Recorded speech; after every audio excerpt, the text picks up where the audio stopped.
This week's episode of Bonfireside Chat is brought to you by Ian Sonnefeld. Thank you so much. If you would like to be like Ian, you can go to patreon.com/Duckfeed.tv and kick us a couple dollars a month. Patreon is a crowdfunding thing that we do to support the network.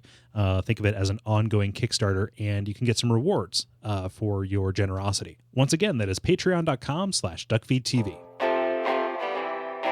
Some of our landings were desperate adventures. We are now prepared to meet the inevitable counterattacks with power and with confidence.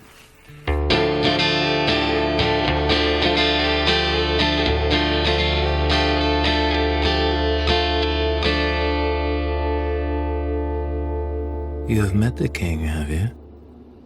Life is never easy, never fair.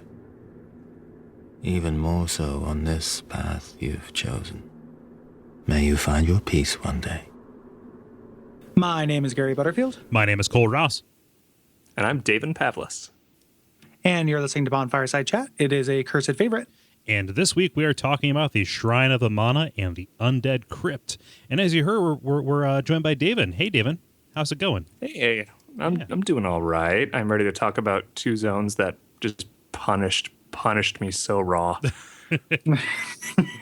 I think that you're not alone there. I think that up until we get to the DLCs, probably this is probably the toughest area. For sure. Oh, man. And it got that patch, too, so it's easier if you play it nowadays.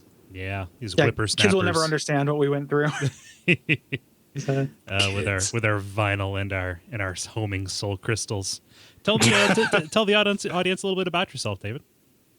I am a research dude who works at Riot Games. I do research on League of Legends and sort of help with, all sorts of sciencey stuff. My background's in psychology, and I've been doing game stuff for a while now. Also make games and chat about games, and I'm a big nerd on the internet. Yeah. I have to say I'm very impressed with the emphasis that Riot puts on research, especially as regards player behavior. So kudos to you. Oh, thank you. And your team. They do good work there. Yeah. Davin is someone who I met via the internet, via our mutual friend, and found out he was a soulsman. And there's many of us soulsmans. Yeah, and this is where soulsmen like to gather.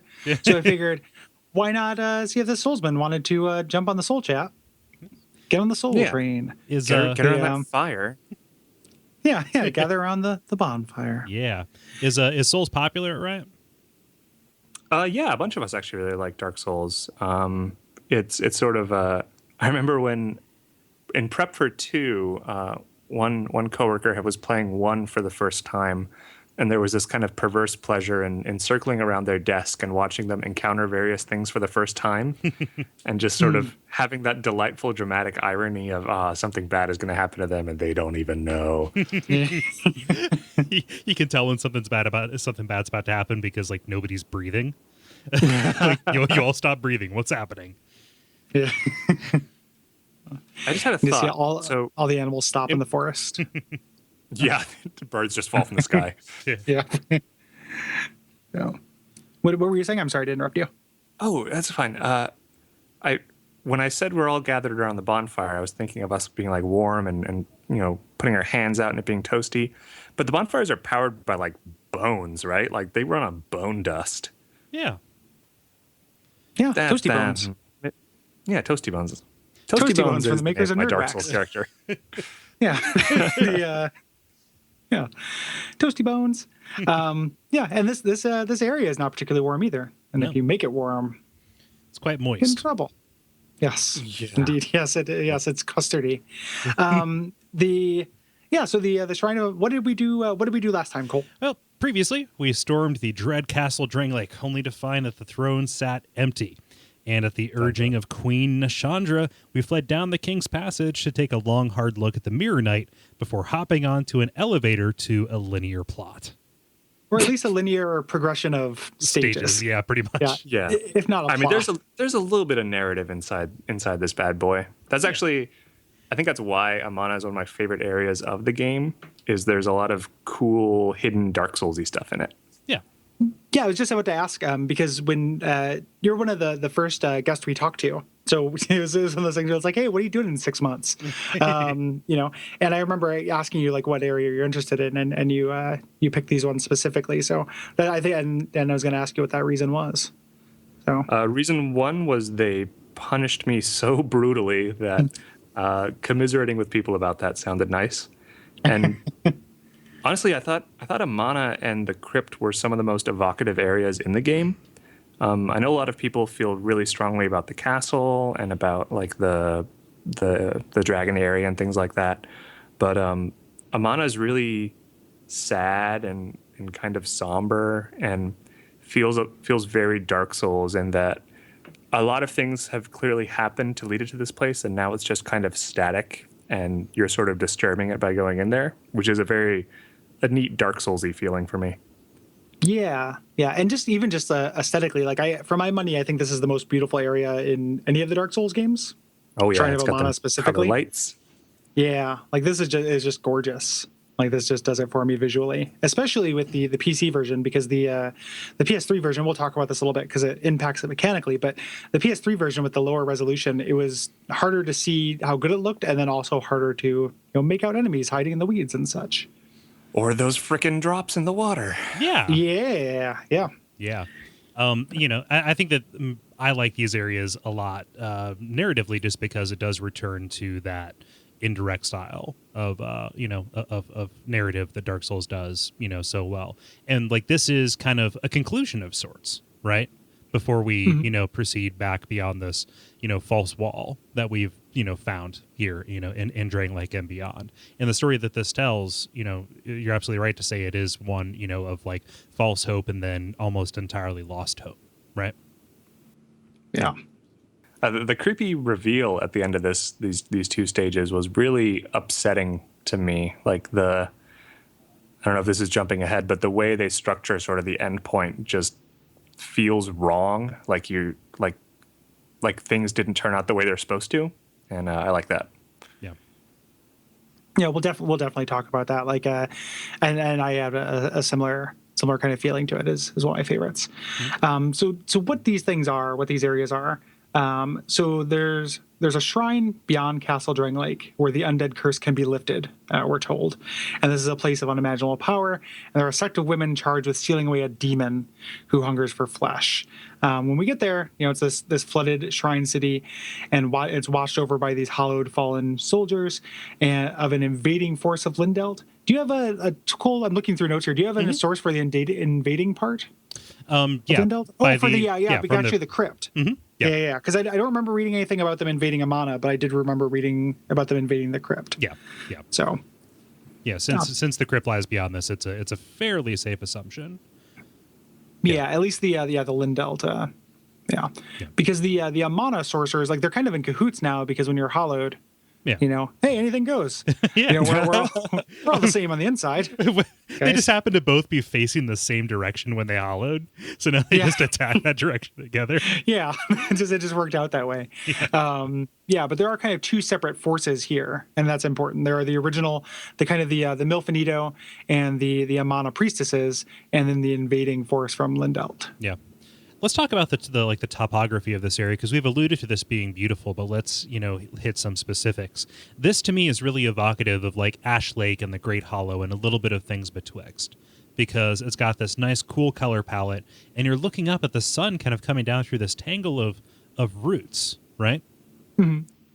Yeah, that reminded me a lot of original Dark Souls, where you could look up and see the weird like tree sky on a lot of the levels.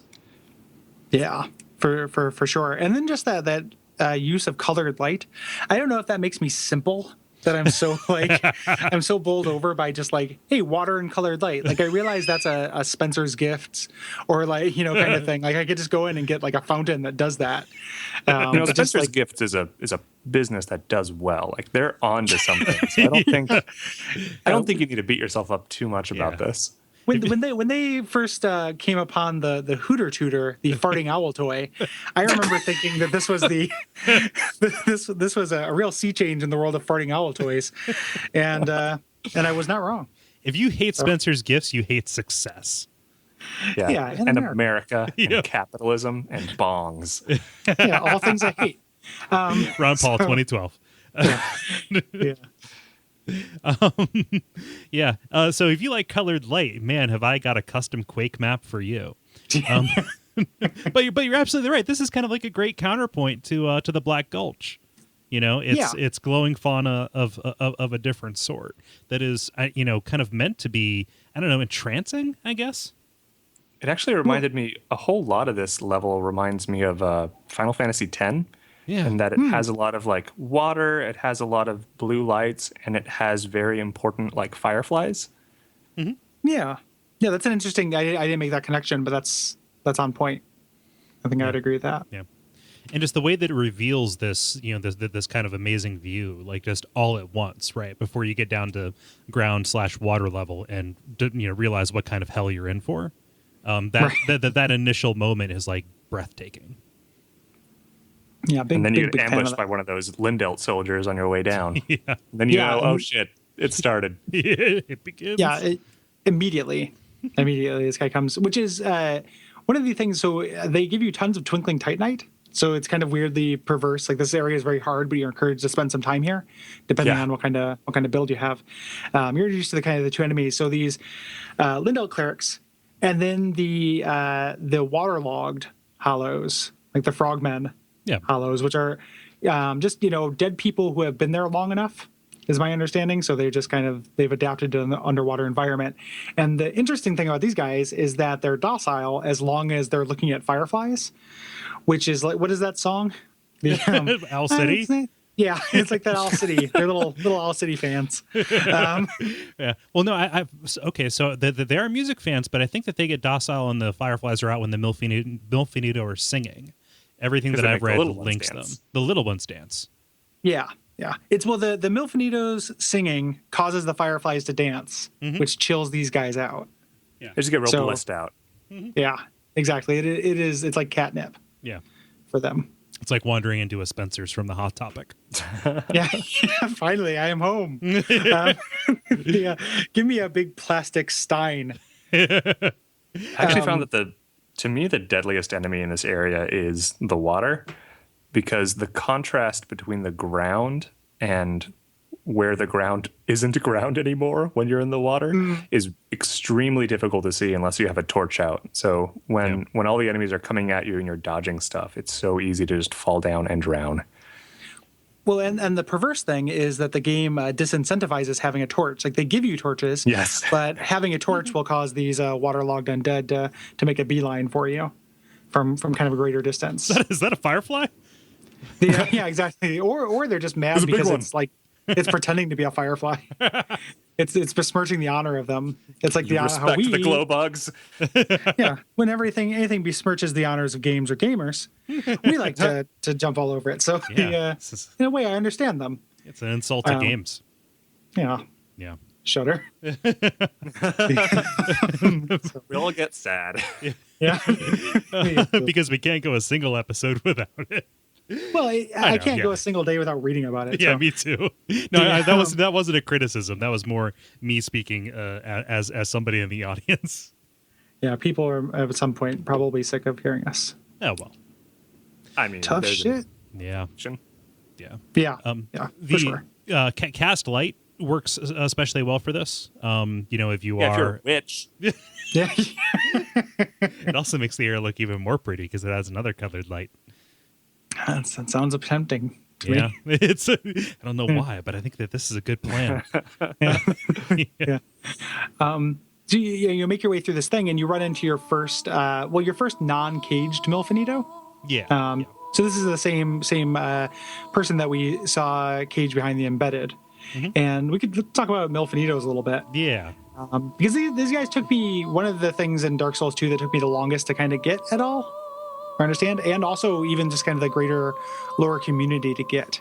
I feel like the question of these two areas and of the Milfinitos one of the last things tackled by people who like to make suppositions on this stuff. Yeah, I think you don't really like. There's some clues that are dropped later in this level that sort of open it up, but their initial stuff is hella cryptic. Yeah, yeah. Specifically. If they say outright that they make the little ones dance and it brings people the dead one's peace or what have you, but it seems like such a specific Like, doesn't it seem a little too specific and weird to have just an entire order of people who just, well, we sing to make fireflies dance. It's like a Rube Goldberg-esque, like, monofunction society thing. Yeah.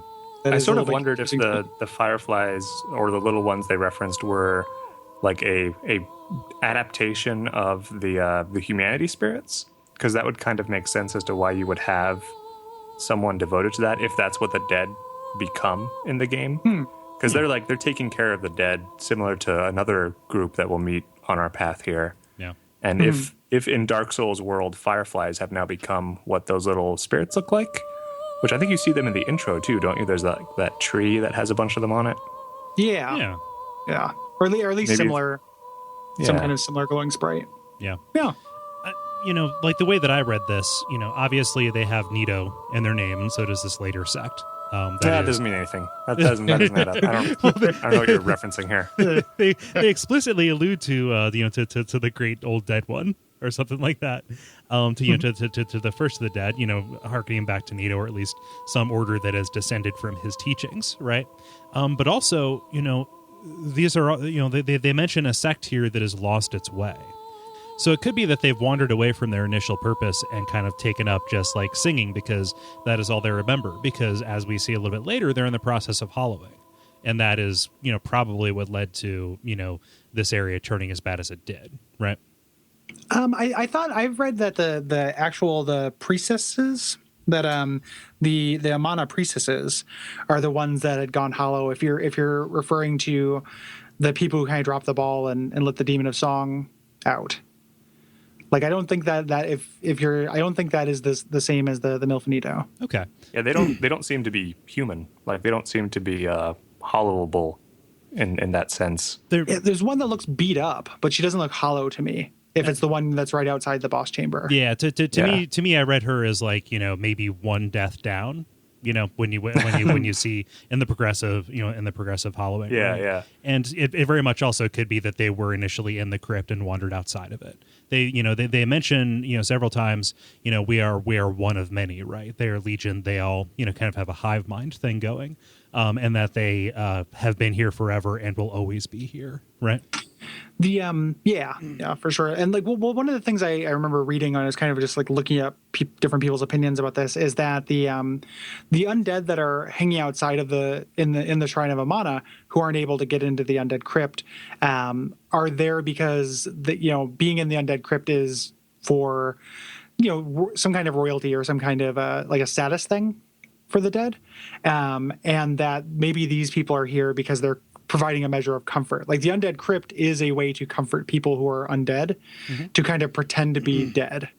Like, it's dark and quiet, and there are people protecting you from being killed by adventurers seeking experience. Yeah. And these guys are possibly here to kind of provide a measure of comfort to people who are outside the gates. But doesn't Agdane specifically say that death is equitable? And that every one and all are accepted there, so long as they show the proper reverence. He does, but he also, like, I can't square that circle with why there are hollows just hanging out outside of it, like why the river hollows. But then also, like, that place. One of the things about the Undead Crypt is it's so full. Like, there are rooms you can't walk through because graves are too thick. Yeah.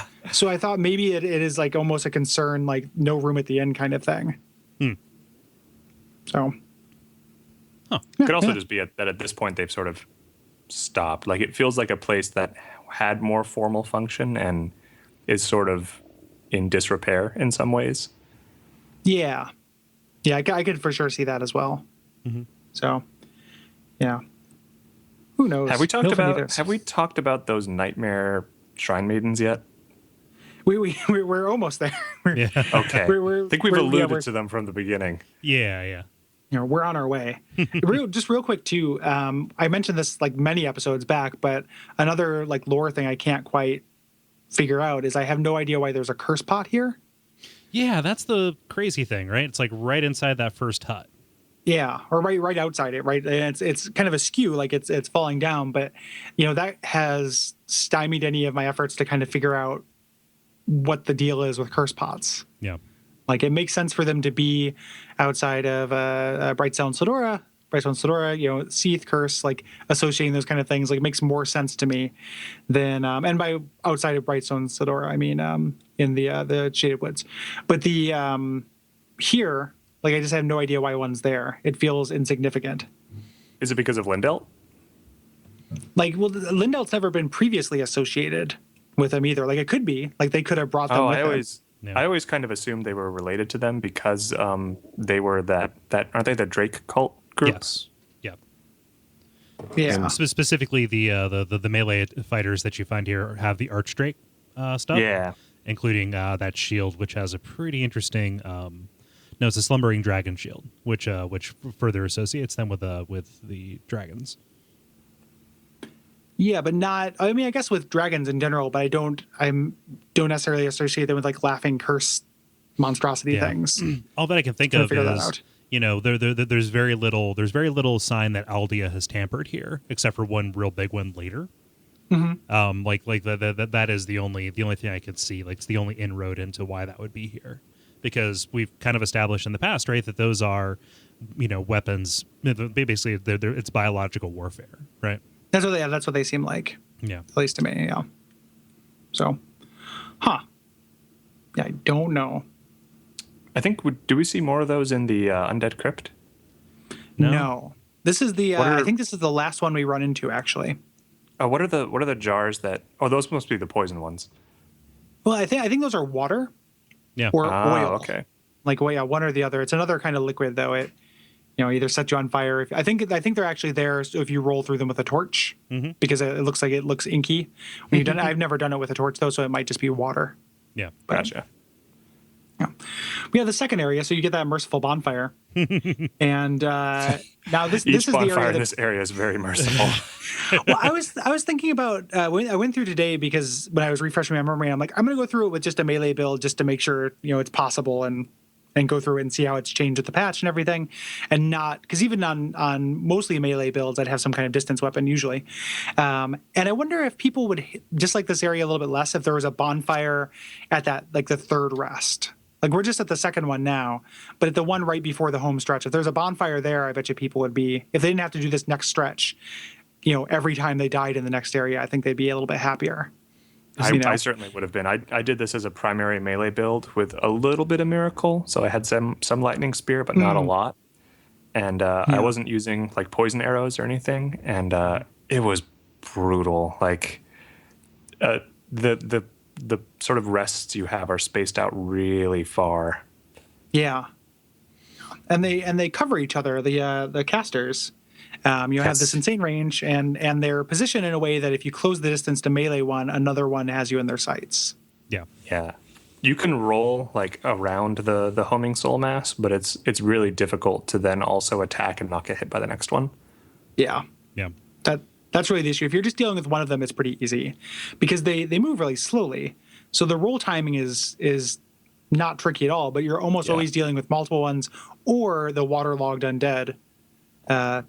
Just kind of waiting on the side path. Mm-hmm. Yeah, and when we mentioned like, hey, pre-patch, post-patch, what they did in the patch was actually make the homing less severe, right? And also, I think decrease the distance that they would fly. Yeah, they nerfed them pretty hard. Yeah. The homing is much easier to deal with now. They used to feel very like more like a missile and less like a lazy car. Yeah. Yeah. Like it's now like driving a Kingsfield 4 and previously was like driving a Kingsfield 1. The just like super tight turning radiuses. Yeah. Yeah. Which made this really, really hard. Yeah. Like unless you're an archer of some kind. Mm-hmm. Because even with sorceries, your lock-on range is like half of theirs. Right. So even with those lightning spheres that you had, Davin, like you still have to get close enough to where they can shoot you to use them. There's one way you can deal with it, which I learned much later, which is the binoculars let you aim sort of like Spyglass used to. Yeah. So you could first person shooter them if you were clever, but I'm not clever. The area here that wrecked me forever is right after that hut. So there's this cool hut that you go into, and I think you meet another. No, you don't meet a Niflonito, but you can get like a summon in there. Mm-hmm. And Felicia the right Brave. Yeah. Right after that, you have a melee guy rush right at you, and just an seemingly infinite amount of soul arrows just coming to destroy you. I think there are 3 that can get you from the back door of that hut. And Yeah. there's like these low walls that are in perfect video game fashion, not possible to trip over, but completely possible to block your way. Yeah. Yeah, and not For high sure. enough to block any projectiles. Oh no, never. No, Yeah, what? What are you, crazy? There are like areas where you literally, this is like a cover-based shooter. Like if you Yes. were shooting, like when you actually get to the area, that first area outside there where she's standing with the pillars, if you have a bow and arrow, you can kind of do stop and pop, Gears of War style shooting It's in rid Dark of those Souls. crates and barrels. I mean, that didn't feel in theme. Yeah, and I kept picking up ammo, and I had nothing to use it for. What am I doing with these 45 bullets? Yeah. This hut was where I was saying how I wish there was a bonfire in there, or I did the first time I was playing it. Like Yeah, I think that'd be people nice. because every time you die, you have to go through this whole thing, and it's just huge. Yeah. And I think that this second area really underlines, one of the, gameplay themes of this area, which is like when the developer controls your movement as much as it does here, you like it because you're very much on a track through this entire thing. And when you are given an option, it's either do you go directly through the troll or do you go through the turret field in order to maybe avoid the troll, but no, not really have fun. Bye. Or do Well, you have also- psychic powers and you can walk through like the parts of water that you somehow recognize are not going to drown you? Yeah. Yeah, there's some water that you can walk on. The troll even doesn't even go. It's not even the critical path. Like there's all kinds of little side passages of treasure in this area, and the troll guards treasure, which is like one of the things I like about this area is there is a ton here if you're able to explore it leisurely, but you're so discouraged from doing that based on how difficult it is and how easy it is just fall off a ledge. But like when I first got over my initial fear and like killed everything and just looked around with a torch a lot, like you find lots of cool shit. Just There's kind some of waiting. cool gear in this area too. Like, Really cool. I think, That spear rules. yeah, this Or the that- spears in the area we're talking about now, right? Yeah, the Helix lance or Yeah. Helix halberd. Yeah.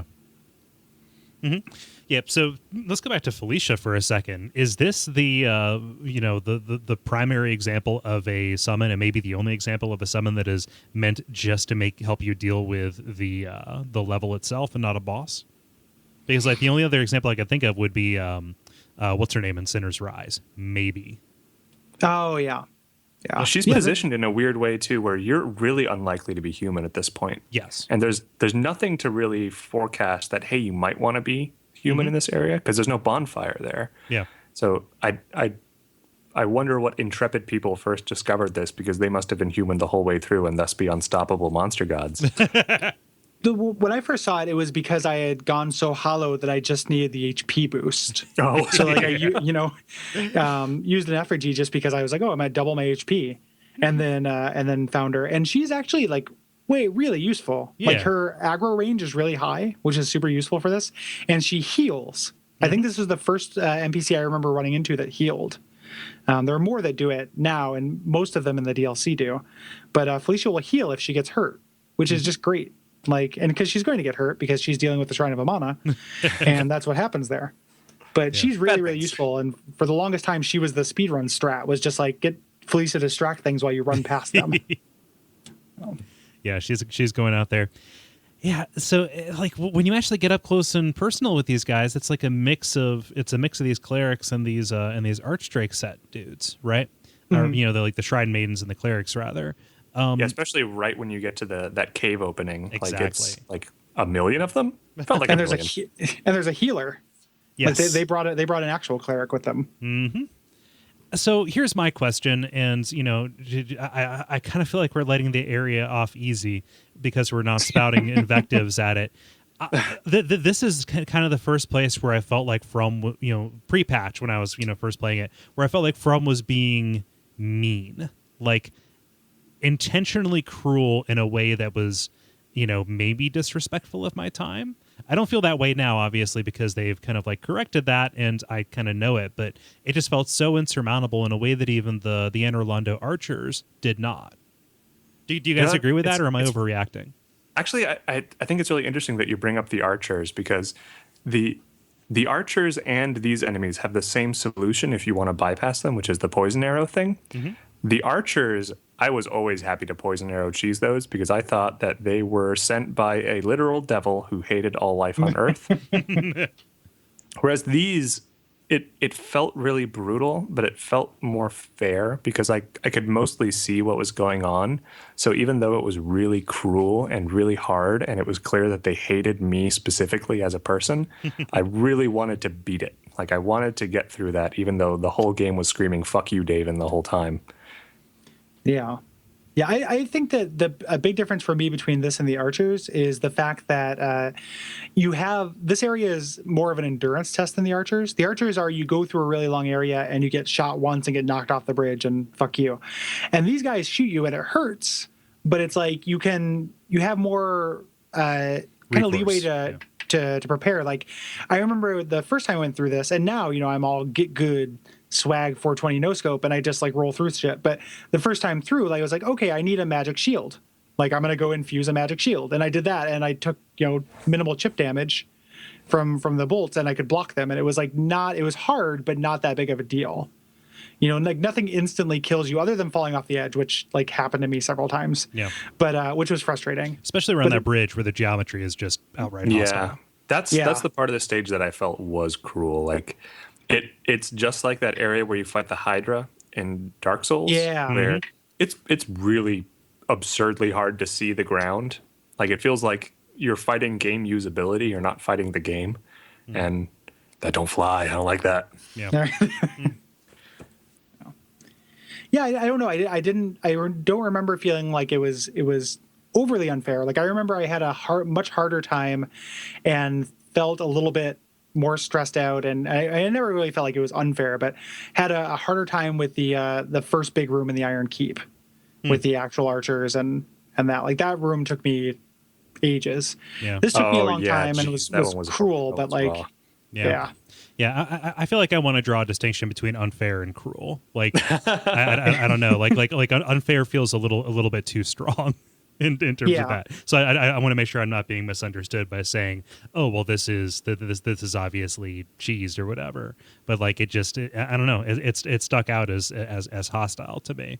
Oh, it was certainly to me the biggest difficulty spike I'd experienced in the game. Like Dark Souls is hard, but to borrow from writings on the ground, this is where the real Dark Souls begins. Yeah. Yeah. And and on my first go through also, like I was pretty much like I was in a fuck this mode because it was apparent to me that they had combined Blighttown with the Anor Londo archers. Which functionally is what this is. I mean, like most of the areas so far have been mashups of some sort, and I thought like, oh, we got through the Gutter and Black Gulch relatively unscathed, right? So what's happening? And then I guess not Blighttown, like 5-2 would be the more apt comparison, right? Yeah, and so at the very least they didn't take away my role, but it was still I was prejudiced against it from the start once I realized that. Just because I'm contractually obligated to hype this man every episode we do. Lobos just did his Olympic torch run, which is you light a torch and keep it lit the entire game. Oh my God. And you can't roll in the Shrine of Amana if you have a torch. Oh my God. So it's a long playthrough. Like it's 3.5 hours long, and I'm at 2 hours in, and he hasn't gotten there yet. But he just keeps talking about it, and it's like becoming a very fun like running joke in the playthrough of him just being like, "Ah, man, I keep getting closer to Amana." Like it's going to be. I just want Airhorn.wave to play the whole time while he's running through that. Oh. Yeah. Yeah. Well, what's interesting when we talk about how hostile this area is lore from a lore perspective, we're pursuing somebody who doesn't want to be found He does in this area. So it makes a sense that this area. I mean, we talk about it all the time, and it's gotten to where every area in Dark Souls is kind of positioned against you, but like there are areas where they're more so. Like we talked about with the Boletaria, areas that are more like a defensible structure or like something is defending you and keeping you out. And this area, I get that impression very strongly. Yeah. Well, what's funny is, it stands to reason that Vendrick got here after these guys were here. You don't find the people he set up to keep you out until later on, right? So the impression that I get is like, how badass was he that he got through this? Well, couldn't he? He could have gotten through the shrine, set up camp in the undead, and then Lindell could have come along. Yeah, and tried to invade the camp. So he didn't have to get through much because it wasn't there. Yeah, but he had to at least get through the water. And if I'm having this hard of a time with water, and his feet are pretty huge. pro in my book. Yeah. I guess the to my mind the chronology is a little bit murkier than that. But you're absolutely right. It possibly could be that Lindell came here afterwards. Yeah, I think it's murky too. I'm just saying it could be like it doesn't necessarily follow that he had to get through the same shit that we had to get through. Yeah. Well, didn't he? He chilled in the zone for a while, didn't he? Well, he's got a little room over there. Yeah, he's got that chair and everything. Yeah, his rumpus room. The Vendrick rumpus room over on the side. How have we not made a Vendrick man cave joke yet? Yeah. Well, we'll get to his man cave later, and it's not all bumper pool and a real working Miss Pac-Man machine. Like, it's actually pretty sad. Neon. Well, he put up that neon core signs, but Agdan was like, fuck that shit. Yeah.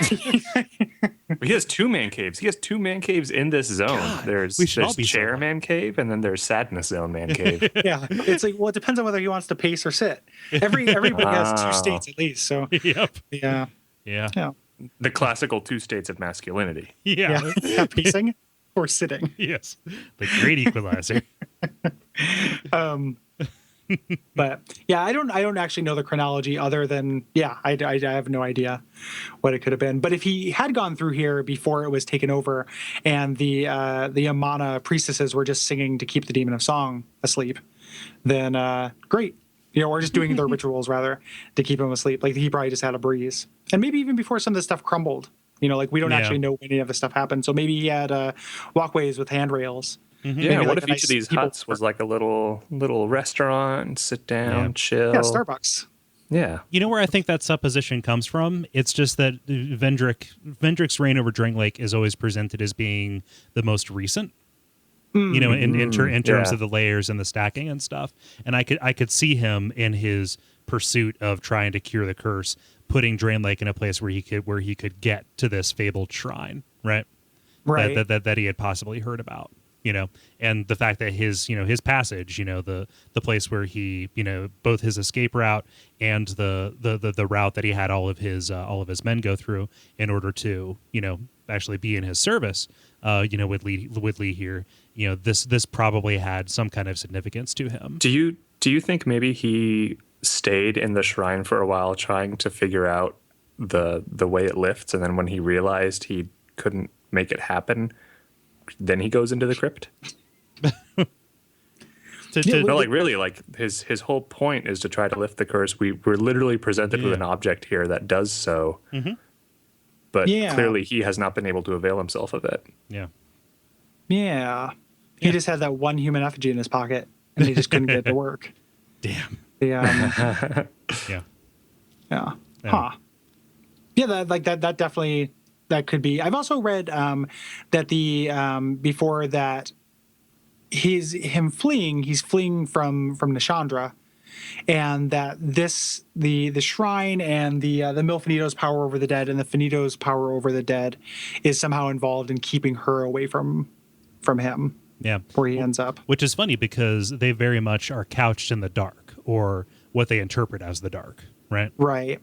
But they have like a power over it. Like it's kind of like the good side of it. Yeah. Like when you talk to Angdine, like he's a solid bro. Yeah. When you play Angband, like he is a solid bro. Like it does not seem like he is a cursed licking shit heel. Yeah. Well, I mean, that goes back. I feel real bad when we talk about this part. and that goes back to Nito, right? Even though he was the first of the dead, it was very much almost a benevolent death, right? He was a force of nature, not a force of corruption or evil. Yeah. So you get to this cave, as we mentioned, and you're in the home stretch here. And luckily you get this bonfire here because you get this invasion that I think is super tough. Yeah. Oh man.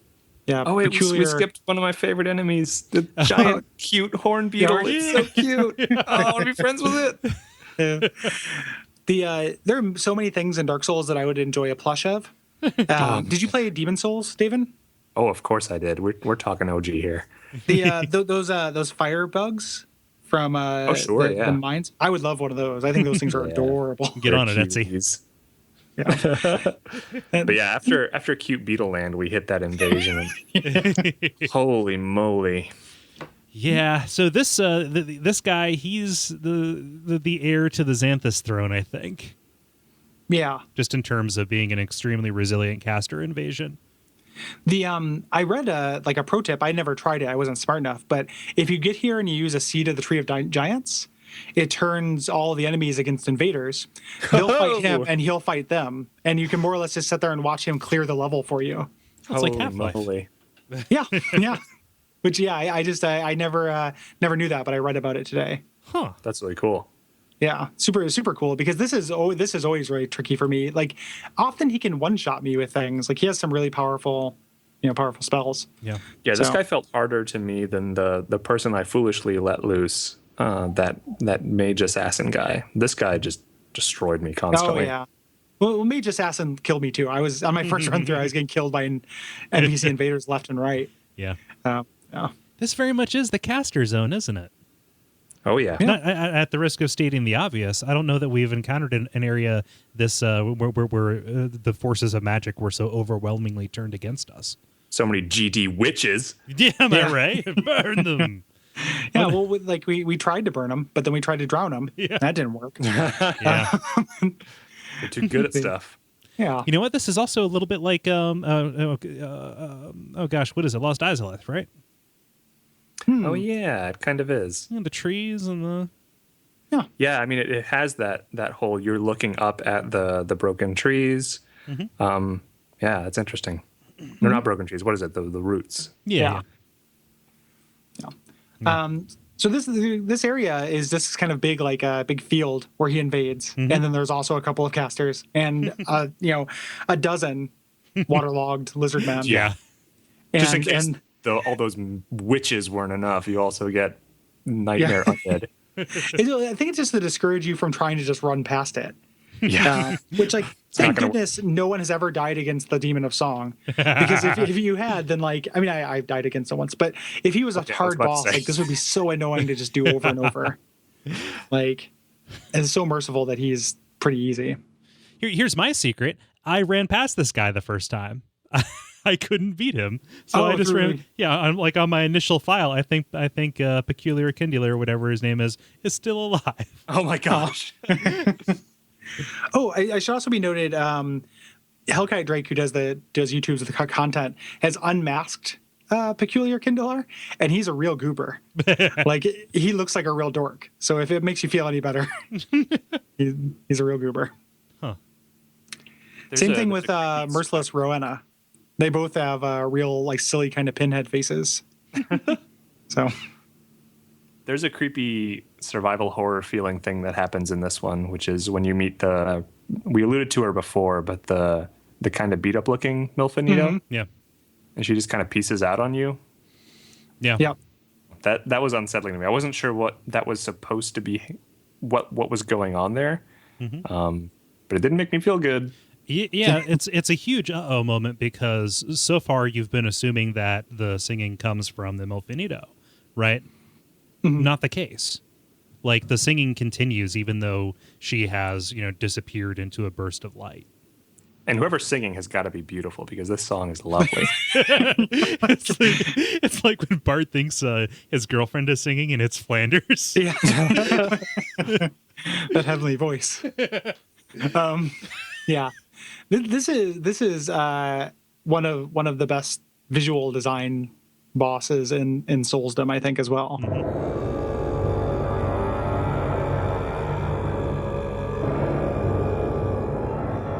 Oh, it's so upsetting. The Demon of Song looks so good. Even the name is super evocative and great, and in a way that I've praised the boss fights in Dark Souls 2, or at least defended them a lot, and that I like a duel, and a lot of these are a duel, including one we're coming up on that's one of my favorites in the game.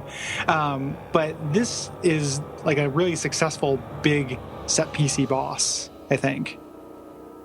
more so than some of the Dark Souls 1 bosses. They get a lot of credit for being huge. Yeah. Yeah, and the sort of unzipping of the mouth that happens, that sort of squick. Yeah. And what is that skull made of? Yeah, Cartilage? Yeah. Icarus black cartilage? Custardy cartilage. Ugh. Oh, a lot of gagging noises in this podcast. Yeah. Yeah, this thing's great. Yeah. And I love that. It reminds me of when you try to attack him and you hit his outside frog skin, it bounces off in the same way the Adjudicator Oh, yeah. does in Demon Souls, that kind of like rubbery grossness, which is super Lovecrafty. Like, he's always describing monsters as rubbery, and like on the page it looks kind of silly, but both those bosses describe a way that like, oh no, rubbery is actually really gross. Like that is a disgusting way for flesh to be. And yeah. Ugh. Very upsetting. I love the lore around this, for as baffling as it is, because it kind of seems like we're encountering demons a lot. So what makes this one so special? But it developed a taste for flesh, and so they had to seal it up. And once it got out, it was like, man, I need to get more people in me. So it started singing to lure them in. Yeah, I know. I love the people who, the Amana priestesses who were sealing him up. They just went hollow. Yeah. So like they were this contingency plan that failed, you know, and let this thing kind of free. Luckily, he can't pass through the boss fog. But the he's really, really neat, and he's got to have some kind of like. So we mentioned it. We should talk about how you fight him before we get into the rewards for fighting him. Yeah, I suppose. Like, so he's covered with this rubber skin, and you can only hurt him when it opens. And he's pretty easy, with the exception of like a couple instant death belly flops. Yeah, that belly flop done got me a few times. Yeah. He can get you with that, but there's not much to him mechanically other than just like the shock and awe of seeing him. Yeah. You know, he's one of those rare bosses that is best fought at medium distance, I've found. Like most bosses either reward an extreme, in my experience, whereas this one you want to be just close enough to lure him out, and not be so close that when he's invulnerable he can attack you, because you're risking everything and not for no real gain, right? So they give you, like, it's a very charitable fight, I think, because they give you an open enough arena, and yeah, there's some water, but he's not quick enough to make that a real concern or factor, right? Except for when he does the slip and slide. Well, yeah. And like just like which is that's exactly what you're doing when you slip and slide, is just pulling a demon a song. Yeah. But he has such like lower, like he's so goes down so quickly. Like lightning bolts kill him in like 6 of them. He's so just surprising because he's just so imposing. Yeah. It's a real juxtaposition there, and I think part of that, I wonder if there was any rebalancing just based on how hard the area is in front of him. Just to make him not a nightmare. Do we know this demon is male? I always assumed it was an old lady. Oh yeah, no, the face for some reason made me think of like a really scary old lady who can unzip her mouth. Yeah, for sure, it could be. I don't know why I was gendering this frog demon. Yeah, way to go. Yeah, oops, misandrist. Sorry. Yeah, I just remembered what really freaks me out about him, her Shim. The fact that its arms are inside of its mouth. Yeah, what? Yeah. That it pulls a straight up xenomorph, and there's just a whole other body inside its body. Yeah, it like lives in a coin purse, like like those rubbery like mouth opening ones that you get promotionally from banks in the 80s. Yeah, I said coin purse. Yeah, grandpa coin purse. Yeah. Well, aren't there like more modern, cool like with coin a clasp? purses that they don't look gross? Oh no, they're all monsters. Okay, they're all little coin purses of song. Gross. Mine plays "Rock You Like a Hurricane."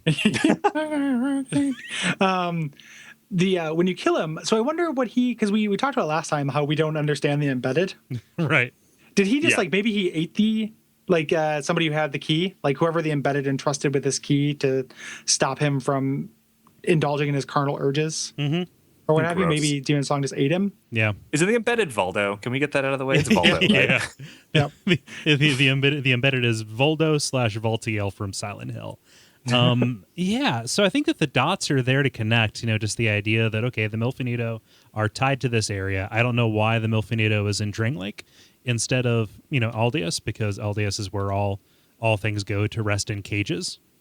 Yeah. I heard a good theory about this, actually, which was that Nashandra wants to figure out how to get up in there, like how to get into the shrine. So she wants to figure out what makes the Milfinito tick. Oh. Oh, okay. So yeah, she kidnapped one to see, do kind of experiments on it. Yeah. Yep. Thinking like, okay, if they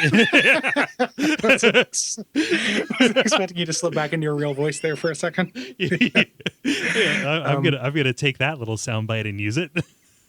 Yeah, no, she probably figured, okay, these are a hive mind, so if I get one, maybe I can jack into the network. Oh yeah. Oh yeah, I can reroute the encryptions. Yeah, Yeah. hack the Gibson.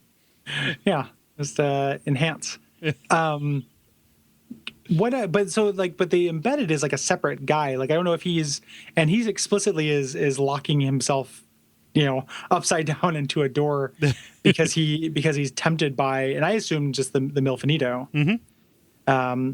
So it's kind of weird that she's just using him as a lock. Yeah.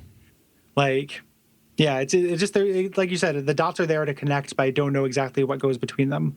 Yeah. And the key's a sword. Yeah. Creepy. Straight up Kingdom Heartsy. Yeah. You can actually use that as a weapon. You can. It's like the worst weapon. Yeah. Like you can't do anything with it, and you lose it in New Game Plus because it's considered a key. Yeah. You also get the Spotted Whip from him, which I used in Whip Fest, and is a good whip. It's poison, right? Yeah, it's the highest poison adjust weapon in the game. Mm-hmm. We should clarify. You get it from his soul. Yeah. Yeah. So. Yeah. Good whip. Good boss. Right after this guy, you get to one of the more neat areas in the game too, the little shrine. Oh yeah. Mm-hmm. Love that. The Undead Rise. Yeah. Yeah. So you head out that way, and you can go to a bonfire that, if you're following the critical path, you don't really need because there's a bonfire really close. Mm-hmm. But I was really happy to have it because I didn't want to do any stuff again. Didn't want to go here ever again. Yeah, seal it away forever. Yep. And there's this door at the end of the rise, which only opens if you're hollow. And once you go through it, there is the another prowling magus and part of a congregation. Yeah. With him. So for so long, I thought that these were Milfinito that had hollowed. Oh. Oh, okay. Yeah. I think they are dudes. Yeah, so that's like there was something about their garb. I don't know why. Maybe I was just seeing what I wanted to see, as I so often do. But that man, just the idea that, okay, I'm going to do this. I'm going to go through this door. I'm going to. Oh, all hope is lost, isn't it? Yeah. So long, friends. No. Yeah.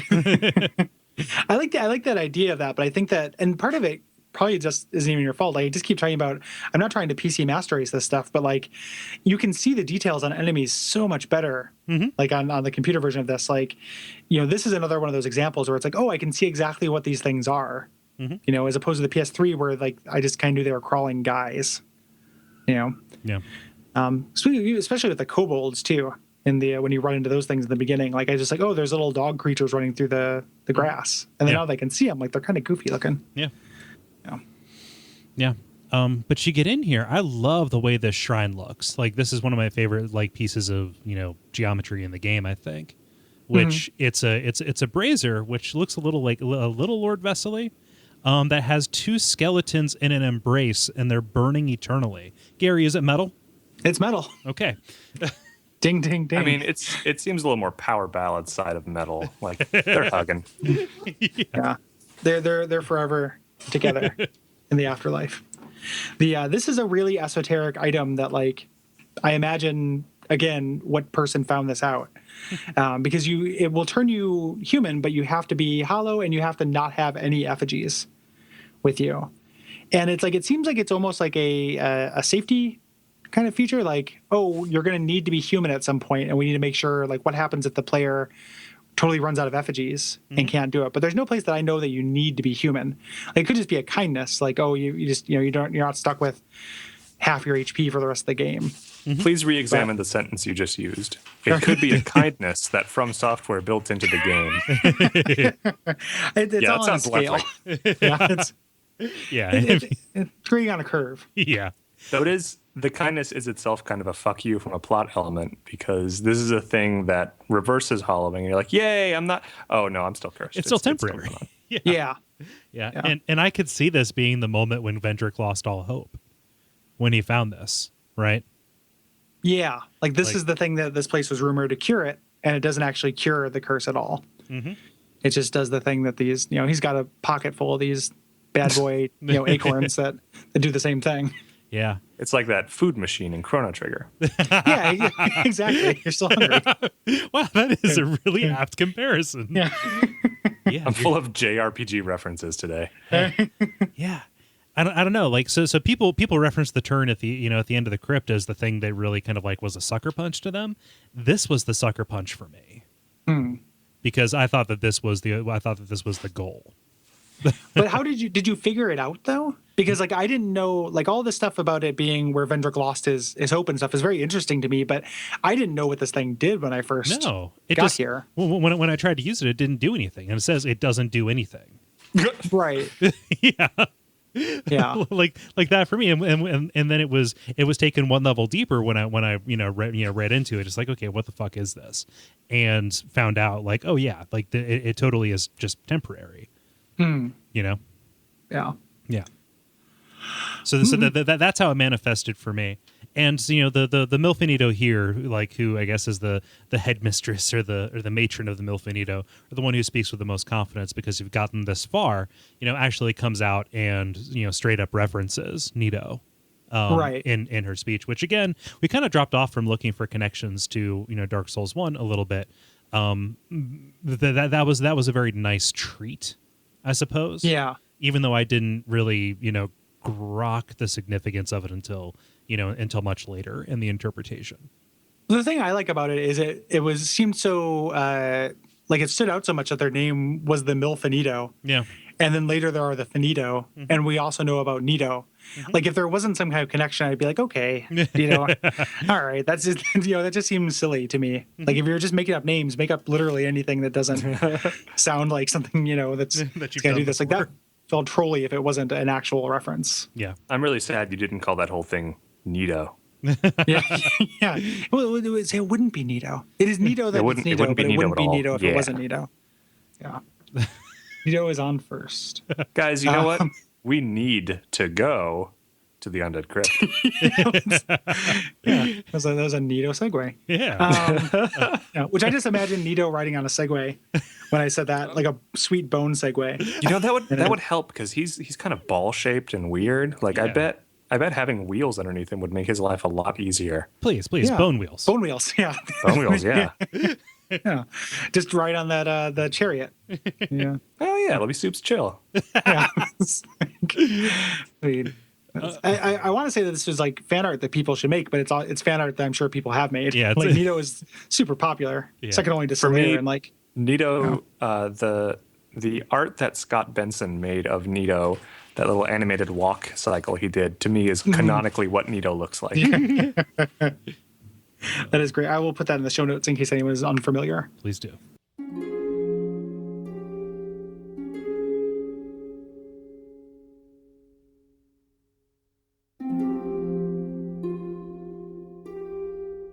This week's episode is also brought to you by Duckfeed.tv/tipjar. It is the one-stop shop for ways that you can support the show. Chief among them is an Amazon affiliate link. Yes, we know affiliate marketing is gross. However, it doesn't cost you anything extra if you're going to buy anything off of Amazon. Go to Duckfeed.tv/tipjar and use the link for your region, either the US, Canada, or Great Britain. And you can buy your stuff for no extra cost, and we get a little cut of that. And that goes a long way towards helping support the network. So once again, that is Duckfeed.tv/tipjar, and we thank you for taking the extra step.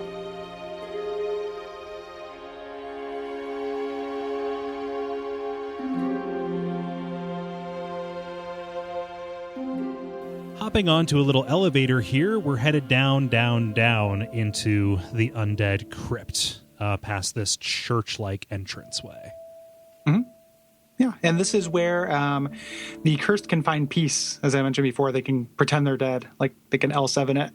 And there are grave wardens who punish people who adventurers try to fuck them up. Oh, like me. They punished me. They punished me. Yep. They punished us, all of us.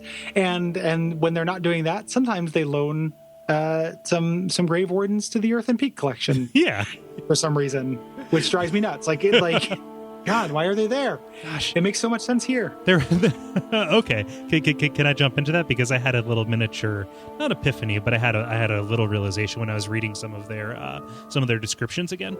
Mm-hmm. It says that they will go to any length to chase down anybody who transgresses against the sanctity of the crypt, right? Mm-hmm. And to me, it doesn't seem that far-fetched that they would chase somebody across an entire continent. Such as they probably would if this queen, what's her name, Mytha, had somehow managed to breach it there, right? Yeah, or maybe they're there after, because they seem like they're in service of Mytha, like they're protecting her. Maybe they're after Gilligan. Oh, because Gilligan's on the run. He's on the lam. Yeah. Yeah, good catch. That makes sense. Yeah, so I could just see like, oh, they're really far out of the way, which is a very backhanded and diagonal way of saying they take their shit seriously. Yeah. Yeah. Yeah. Extremely seriously. Yeah. So that makes a degree of sense. I love this area. I think this that area it is spooky as hell. Yeah, it's a wonderful. Which one's the black one? Yang to Amana's yin. Mm-hmm. Just in terms of, Amana is very free-flowing and chaotic and brightly lit. And this is oppressive, right? You feel like the entire Earth is kind of resting over top of you, although that may or may not be the case, depending on which skyline you believe. Yeah. Yeah.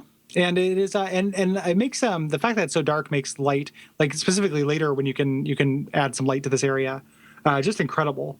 Like it just looks so neat. Like it's beautiful in an entirely different way. So you head through and there's just a couple hollows hanging out with torches until you get to a big challenge room. The area where those undead are hanging out too. When there's the picture of the skull face woman. Yeah. Mm-hmm. Yeah. Is that supposed to be Nashandra? Or was that there before? I'm led to believe it might have been from before.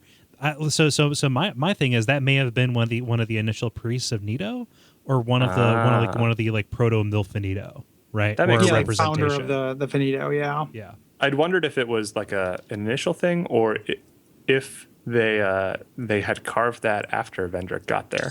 What if they carved it the same way that a convenience store will put up a picture of someone who passes a bad check? Like this person shall not pass. Not a good queen. Don't let in. Bad queen, no pass. No light, ain't good. What kind of store is this? Corpse store. Get with it. Sell corpse. Dark Bolt. That's my Agdane impersonation. But he's so eloquent. Yeah, he's the ultimate badass. But, yeah. Oh. That room you go into, the challenge room, boy howdy.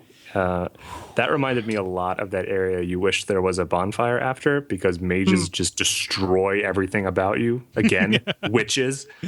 Yeah. This time actual witches. The weirdly the trick to this, and it's the punish, like it's easier to do than it is in Amana, but is to run through and take it from the other side. Mm-hmm. That's what I did. Yeah. Yeah. Like you just have to be like, and thank goodness that Pursuers was nerfed in this, whatever the name of the spell is in Dark Souls 2.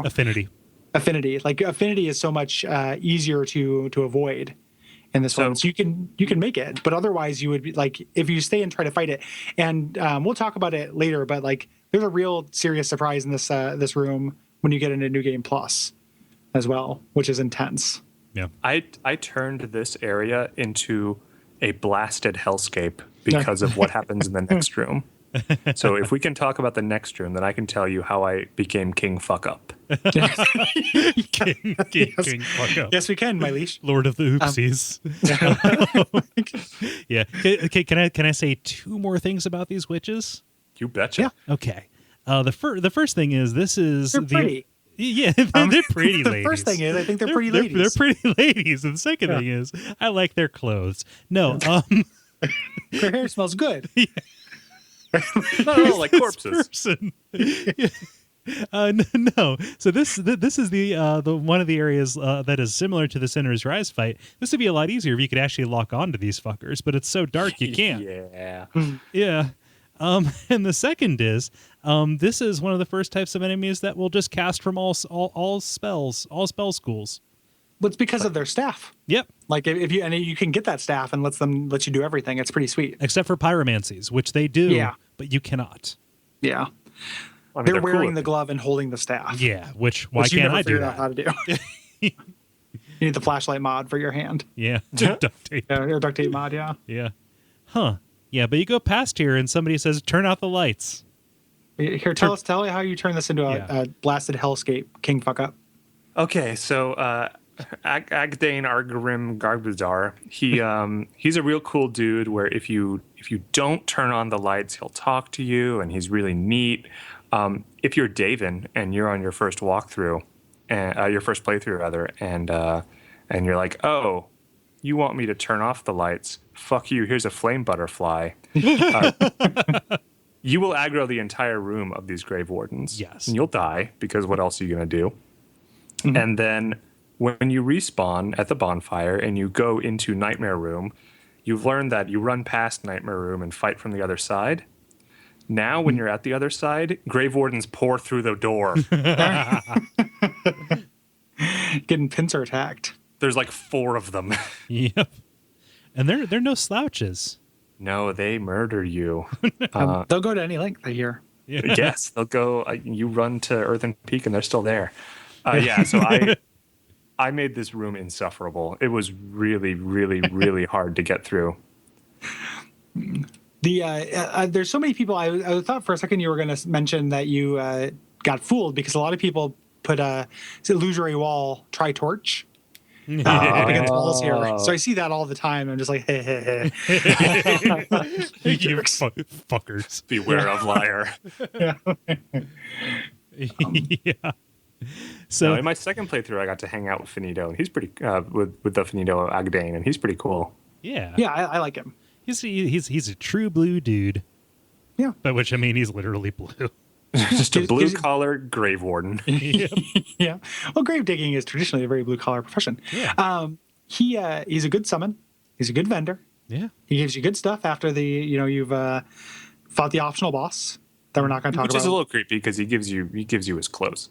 Yeah. I don't need these anymore. I'm done with these. Yeah, the passion that we will engage in does not require these clothes. We're going, we don't need clothes. Yep. Yep. Yep. That's the joke. We're going with that one. Okay, cool. All right, I'll just edit those other ones out. We're good. Man, oh man.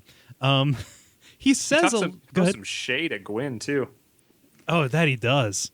Yeah. Like at the whole thing, he's so above the game. Yep. Yeah. Like his this whole quote, right? So the reason that he has you extinguish the light, light only agitates. We have no need for it here. And it says, yep, we got some very simple rules. Just don't fuck with my shit, or we'll turn you into crazy mockeries of what you once were and deny you eternal rest. Mm-hmm. And he says a lot that doesn't really add up to much, aside from they are kind of playing off of their own rules, down here. Like it is a different sect. Right. Well, I love the running theme in Dark Souls 2 about like different ways to deal with this curse. Mm-hmm. Dark Souls 1, the curse was at the forefront, but there was just kind of like the one solution to it or one mystery about it. And this kind of taking this long view with different rulers and different cultures, we get to see different ways to approach it. And I really like the idea of like, well, if we can't actually solve the curse, let's actually have some empathy and provide these creatures with some peace. Mm-hmm. In a way, it's like he's one of the most like caring, like this is one of the most like caring, good organizations in any of the Souls games. Yeah. It makes Nito seem pretty cool. Like that he creates an entire race of people to help make life easier for humans. Mm-hmm. Right. It's just really like an interesting approach. Whereas like we've just come from the old Iron King with his torture chambers and hunting grounds, and Vendrick with his prisons and everything. Yeah. And the big garbage pit in the middle of Majula where you just throw people you don't like. Yeah. So you allude to something earlier, Gary, that I want you to clarify on. So you don't think that they're actually killing people here? That you think that this is a convalescent home, essentially, in order to protect them, right? I think that they kill intruders Okay. through there, and he says as much. But I think that this is a place for undead to be and pretend to be actual dead. Can you tell me where you're drawing the pretend to be? Sorry, I'm just trying to phrase this in a way, and I'm stumbling over my words because I'm literally in tremendous pain because of an illness. So I'm going to play that card right now for why I'm talking weird. Why? What makes you say they're pretending? I mean, they pour out of gravestones. Like, why would they need gravestones? Until you disturb them, they're inside graves. The light thing, I see that as an expression of that. Like, let's leave this in a sensory deprivation kind of area. And the fact that they're kind of defending it. Like, they're not, there's no evidence of them doing anything other than being in graves. I guess I never directly saw them climb up out of the ground. They were just kind of there. They do infinitely, but they come out of the ground. Okay. Yeah. Yeah. Those, the regular undead hollow guys, they'll just pop out whenever you disturb the stones, or they'll just keep coming. And everything else here is a explicit defender. So like the Lydia, the guys who live in the statues, and then the shield bros who will run into. Yeah. Shortly. People who were trying to make a run at the crypt, but were turned against any other invaders. Right. Right. Yeah. So my reading of this was that because this is a sect that descended from Nito, they somehow figured out okay, here's how we're going to cure the curse of undead. We're going to replace it with actual death. Which kind of like provides the other side of that false hope coin, that the Amana shrine, kind of has. Oh, that's an interesting read. Right. And so that's the way that I was reading it, was like, okay, we're down here. And then even that was breaking down because of the cycle. Right.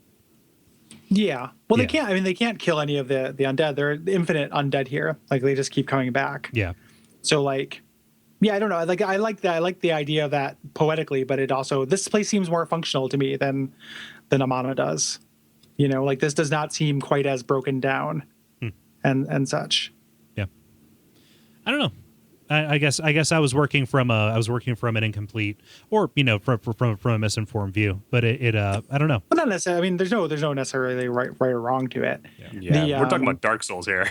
Yeah, yeah. It's not it's not like there's a right answer for it. But I never saw it as if they were actually killing the undead who were here. Yeah. Mostly because this place is full of undead who aren't killed. And, also because they seem to be explicitly set up to be defending what we're going towards. Like, they don't seem to want to let you bother Vendrick. Mm-hmm. Well, specifically, there are the witches who are posted up there, but eventually you start finding right past Agdane, the actual royal guards themselves, right? Yep. Right. So just like in Amana, there's a smattering of different kinds of forces. Yeah, I imagine that these people came with Vendrick, right? Like, these are the people. These are his fellowship. Mm-hmm. They came with him. Yeah. Huh. Yeah. Vexing. Yeah. Who knows? The room that when you get to with those Lydia pyromancers, just talk about. So those things are interesting. I didn't realize for the first several times through this game that you could destroy those stones. Neither did I. That they spawn from, and they stay dead. Mm-hmm. So smash them up, boys. Yeah. It's interesting that these guys are called Lydia pyromancers, because this area and the way those pyromancers wake up reminded me a lot of a certain tower in Demon Souls where you also learn to fear the sound of bells. Yeah, I could see that a little bit, like with the bell ringing. Yeah. The bell in this area the bells just tormented me. It took me a while to figure out what the hell was going on in here. Mm-hmm. Yeah, just from a mechanical standpoint, not like the plot. I mean, how game was killing me. Yeah. Yeah. Especially near the end too. Like the first time I got caught with that last thing in the last run up. Mm-hmm. That's a real nightmare. That last room is just a big middle finger extending towards a door. The nameless usurper, who runs into before we get to there. So this is what is this, our third encounter with her, or second? Second. second encounter with her. Yeah. And she's interesting because this is kind of where you can culminate that quest line, if you want to call it that. Yeah. Because you can get this crushed eye orb item. Yeah. Oh, I'm not familiar with what this means. There's an item in kind of a hidden area here that lets you do a similar thing to invading Lautrec in Dark Souls 1. You get like a stone that lets you invade the world of the guilty, and it's related to, or could be related to, this nameless usurper because it works on, and we should talk about it here. It's not necessarily there's no spoilers. We're past Ring Lake. It works on Lycia, the cleric from the Rotunda. Yeah. And the nameless usurper is dressed nameless usurper is dressed like her. And other than just using, doesn't cast miracles, it's a different fight. But a lot of people, based on the fact that this nameless usurper has been hounding you and kind of fucking you over, think that that's probably who that is. Yeah. But there's another side to the argument as well. Yeah. They're both from Lindelt. Yeah. They're based on what they're wearing. Mm-hmm. So it's either, Lycia has definitely done something to make her a sinner, to make narrative sense to invade her and kill her. If it's not, just being greedy and stuff, like just trying to find something to balance the scales, I think, and with the clothing is a reason why people jump to the nameless usurper conclusion. Yeah. When you invade her, it just starts going off in the rotunda when you go down that crushed eye orb. She says, "Curses, puzzled me out, have you? At least now I can finish you off guilt-free. Ha ha." Right. Like indicating that something has led you to her. Right. Right. Right. And she doesn't, but if you kill her beforehand, you still get invaded by the nameless usurper, which is like a hole in the theory, but I don't know what that is due to. I don't know, like timey-wimey. Yeah. Like this timey-wimey or the fact that we're wakey. the fact that we're entering into her world, Yeah. Like, I don't know. Yeah, she just respawns like the same way that you do. Yeah. To invade. Who knows? Video games. Those are the two arguments. I personally think it's probably Alicia, just based on that being the simplest explanation and the lack of another explanation. I don't know why she doesn't cast miracles at you when she invades, but yeah, I kind of want to go with that because I want to believe that everybody from from that place, Lindeld is a cock.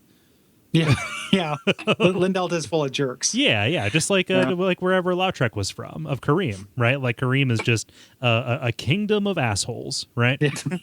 Yep. Yeah. As opposed to the benevolent kingdom of fuck up that King Davin presides over. My crown rests heavy upon my head. Yes. I love the Shield Bros, the Reeve and Orma. They are super cool, and I have no idea they don't fit in the zone. No.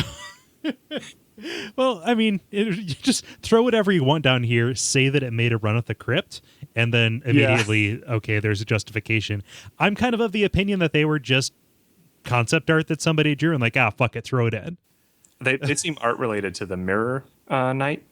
Like they're these really beautifully designed, like ornate creatures, but I don't know. You're saying you think it works in this? I kind of think it works. I like the way that they look. Like it's the kind of goofy that I tend to appreciate in Souls games where it's not serious, like they're silly enemies. And it didn't work. Like their idea of like, we're just going to use giant shields was unsuccessful. Yeah. In their assault. And it just kind of like makes a sense as like a one-off evolutionary dead end. Like if there were more of these guys, if they appeared in other areas, I'd be a little bit annoyed. But the idea of there just being these two brothers or two knights that came up with this cosplay gimmick and made a run at the crypt. Like I'm pretty into it. Also, you can get these shields and dual wield them and do all the stuff that they're doing. Yeah. Which I really want to do. So yeah, I don't think that they don't work. I just don't know why they're like they don't seem to be of a piece of anything. Is my biggest concern thematically. Yeah, which is fine. Like I dig on that goofiness too. But like that's the only reason. And I drew something that looks cool. Like I've heard dumber reasons to put things in games. So yeah, for sure. Yep. Yeah, I never actually got the. So you go through there and you fall down, and there's a room with different exits and and a bell ringing buddy here. And the trick is you go through the exit that has the track in the ground. Mm-hmm. What is that track? Like, it looks like a minecart should go there or something. For bringing in the dead. It reminded me of like a channel you put in the ground in like a what are they called? It's slaughterhouse. Sacrifices? Sacrifices, like or like what a is carnal what is house, one of like those? Yeah, abattoir. like blood abattoir. That's the word I am searching for. It reminded me of that, which made it seem really creepy. And there is like a pit right afterwards. Oh, yeah, blood pit. Yeah, blood pit. Yeah, blood groove. Yeah. You're familiar Just with get blood in grooves and blood blood groove. pits. I'm glad. Yeah, my vampire funk band, Blood Groove. Yeah, yeah. That's what happens at the beginning of Blade. They go into a blood groove. So that's the way to go, though, and that's what I remember now. Yeah. Is head towards the track. Yeah. Ooh, boy, because this room's turns a nightmare. into. Yeah, you can actually like defend the bells a little bit as you are trying to take out those the gravestones that the ring wraiths spawn from, because there is stuff to find in here, especially if you're a sorcerer, right? I've never found this before. Yes. This is news to me. Yes, there's a Pharaoh's contraption that that gets you into kind of a false room with Olenford's staff. And Olenford is just kind of one of those weird one-off characters that's only mentioned in an item description. He is the father of sorcery in Melfia, and seeking more knowledge, kind of in a Logan-like fashion, he ventured into the crypt to learn more and expand his knowledge, and in doing so, kind of gave up his humanity. Yeah. Yeah. Oh, interesting. Is it a good staff? Yes, it is. It is functional if you're just doing pure sorcery, I believe. Cool. Yeah. Cool. Something we isn't forgot. that the strongest one for pure sorcery? Believe so. There's another one, actually. The one you get at the Dragon Shrine is the one that is the equivalent of the crystal one. Something we neglected to mention that's a little bit earlier than this is there's a hidden area if you drop off of a ledge, and the torch that you can light up in here is makes this one of the most striking like set pieces in the game, I think. There's an area, I think it's between this last room, like before Elysia. You can fall off this ledge, and there's a little torch, and if you light it, it lights up, does it like rows of gigantic statues of women holding flaming sconces. Yeah. Oh wow, I never saw that. Neither have I. I've read about it, but I haven't done it. Like I read about it in doing prep for the show. It's really impressive. It's not that helpful. Like it does. It's one of these things that's like very hidden, and you get another soul from like that's down there. I think you get some kind of item, but it's mostly an aesthetic reward for a difficult thing to do, which I really like. Yeah, I dig that. Yeah, and it's beautiful. Like it just looks really, really cool. Imagine that whole hall. The first hall where I think it's this hall with the shortcut with that bridge, just lit up with gigantic fire. Fire pits being held by huge statues. Sign me up. So, yeah, definitely check it out.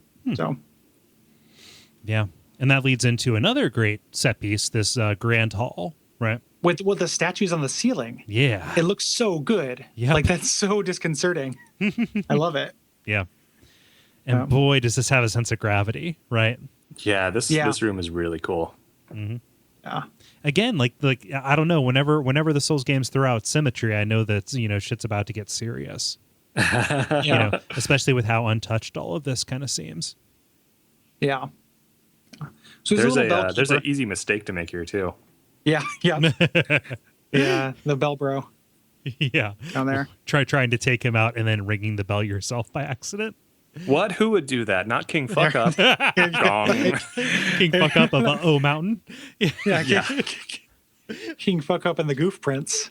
On 95.7. King Fuck Up and the Goof Prince. I'm Goof Prince.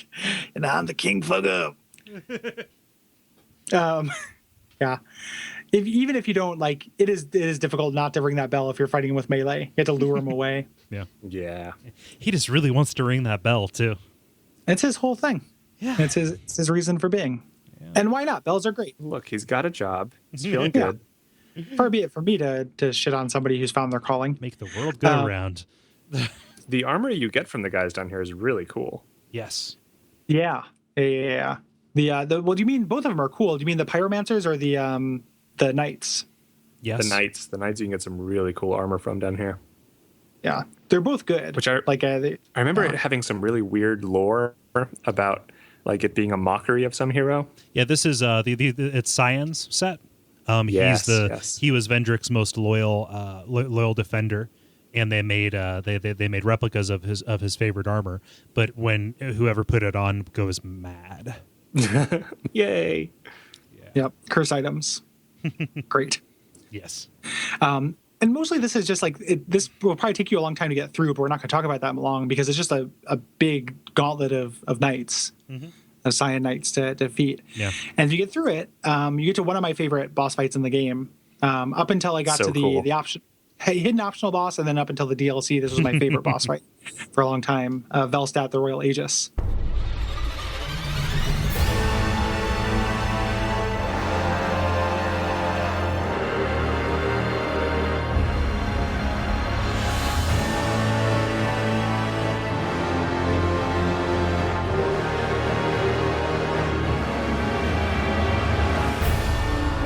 Which, this isn't my edit, but I'm more or less demanding that Kole put in a good chunk of the music for this guy here, because it's probably my favorite track. And the reason why is that the music for this fight was composed with the idea that there would be semi-random bell chimes in it from his weapon.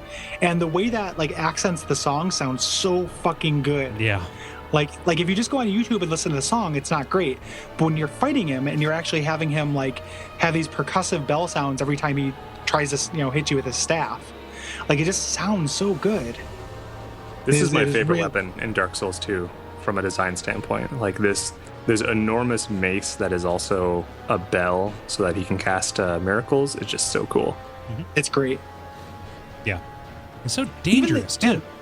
Well, the cutscene too, when you first go in here, like it's not, it's so subtle. Like him just like sitting there kind of meditating and then just kind of looking up, he just hears you come in. It's so good. Yeah. Yeah. And he's not hollow. Like you actually see his face. He is, he is whole. So he's in his right mind. He's just this devoted. Yeah. Yeah. Yeah. He is the one of Vendrick's right hands, or his right hand or his left hand. I can't remember which one. And we'll meet his other hand way later. Way later. But for now, this is just, as far as we know, just his main lieutenant. Yeah. Who's here. And he's meant to invoke Garl Vinland from Demon Souls. Yeah. Yeah. Which is awesome too. Yeah. Yeah, and this is effectively a duel fight. He's a little bit. There are some shades of Artorias here. Like insofar as he will turn to dark magic about halfway through, right? Yeah, and it's just great. He telegraphs his moves, so it feels fair. It feels like they're giving you a way out, and that the bell chimes lend that gravity to it. Yeah. He also doesn't have that. A lot of Dark Souls 2 bosses have this auto tracking on their attacks. Whereas this guy feels like you can really dodge him and fight him, and it's a really satisfying encounter. Yeah. Yeah, for sure. I love the animation when he casts spells with the chime, where he rings it over each shoulder. Like that. Like it looks like, like a benediction. Like it looks like an actual thing from a real world religion to me. It's a really, really nice little detailed attack that he does. So good. Yeah.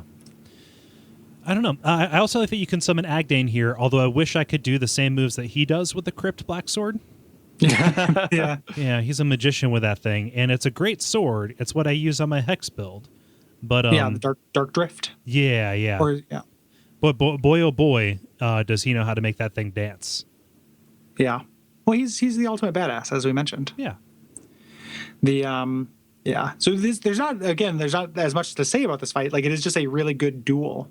But it was my favorite for a long time, and in Dark Souls 2, and it stands up. Yeah, this one's really cool. For me, the Mirror Knight won really me over more. well. Like I thought the mechanical design and the aesthetics were amazing, but I love the Velstadt fight. Have you, Davin? Have you played the DLCs at all? I've not yet. I really need to. I've changed my home setup, so I can't get my 360 online. So I think I'm just going to play through again on the PC and get the DLC that way. Because I'm missing out.